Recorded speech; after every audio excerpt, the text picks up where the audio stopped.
বাংলাদেশের মানুষ নতুন করে স্বাধীনতার স্বাদ পাইছে, নতুন করে মুক্তির স্বাদ পাইছে।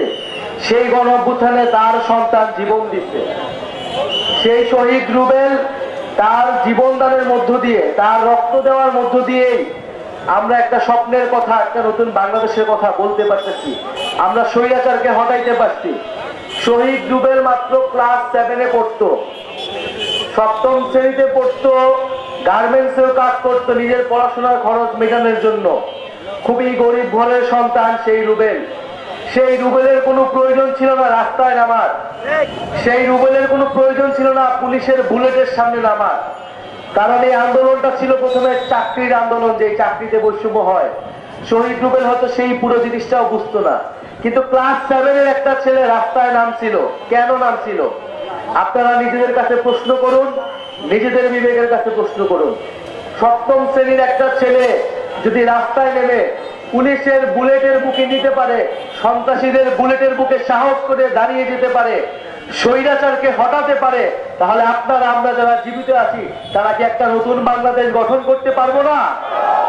এই যে সপ্তম শ্রেণীর রুবেল, এই যে বাচ্চা বাচ্চা ছেলেরা মেয়েরা শহীদ হইল, জীবন দিল, তাদের জীবনদানের বিনিময়ে হইল আমাদের এই একটা বাংলাদেশকে সুন্দর এবং স্বপ্নের গণতান্ত্রিক এবং বৈষম্যহীন হিসেবে গড়ে তুলতে হবে। প্রিয় বন্ধুগণ, এই গণ অভ্যুত্থানের পরে আমরা অনেক কিছু আশা করেছিলাম, আমাদের সব আশা পূরণ হয় নাই। আমরা এখন এটাই মনে করি যে আমাদের এই লড়াইটা হয়তো চালাইতে হবে।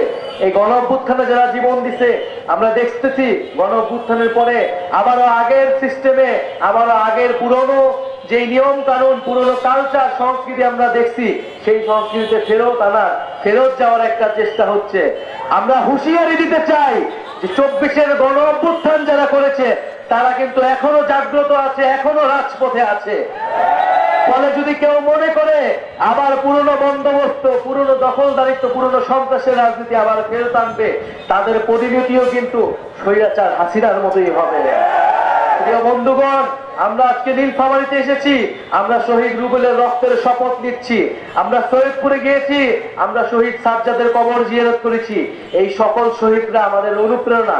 আমরা মনে করি এই মানুষগুলা জীবন দিতে একটা সুন্দর, একটা সমৃদ্ধ বাংলাদেশের জন্য, যে বাংলাদেশে অর্থনৈতিক বৈষম্য থাকবে না, যে বাংলাদেশে আঞ্চলিক বৈষম্য থাকবে না, যে বাংলাদেশে আপনি স্বাধীনভাবে মত প্রকাশ করতে পারবেন, আপনি কথা বলতে পারবেন, আপনার ভাতের অধিকার পাবেন, আপনার খাবারের অধিকার পাবেন, শিক্ষা এবং কর্মসংস্থান পাবেন, আপনি হাসপাতালে গেলে চিকিৎসা পাবেন, আপনি সরকারি অফিসে গেলে আপনাকে দুর্নীতির আশ্রয় নিতে হবে না, দুর্নীতির শিকার হইতে হবে না।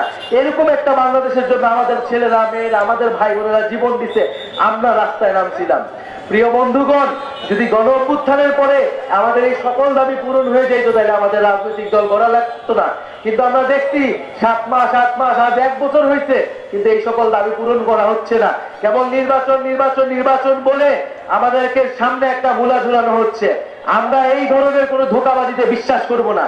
আমরা অবশ্যই নির্বাচন চাই, আমরা নির্বাচিত সরকার চাই, কিন্তু অবশ্যই এই গণ অভ্যুত্থানে যারা হত্যা করেছে সেই শেখ হাসিনা এবং তাদের দোসর যারা বাংলাদেশের প্রতিটি এলাকা এলাকায় এখনো লুকায় আছে, তাদেরকে বিচারের আওতায় অবশ্যই আনতে হবে।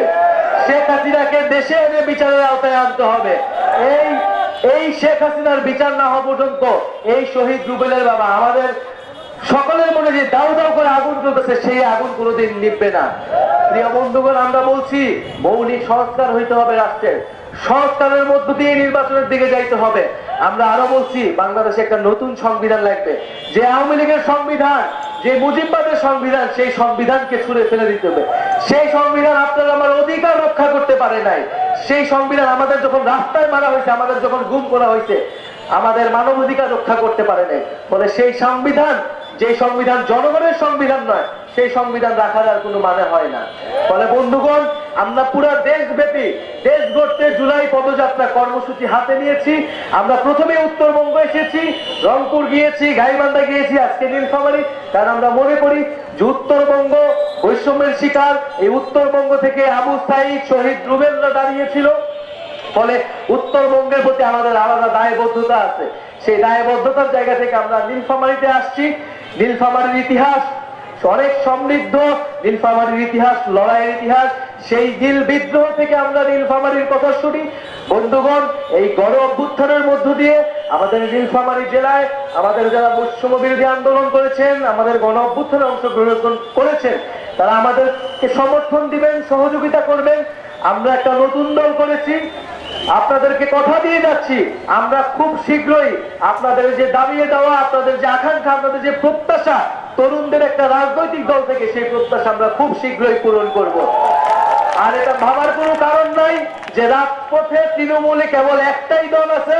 বাংলাদেশে নতুন রাজনৈতিক শক্তির উত্থান ঘটেছে, নাগরিক পার্টির উত্থান ঘটেছে, তারুণ্যের উত্থান ঘটেছে, 24-এর শক্তির উত্থান ঘটেছে।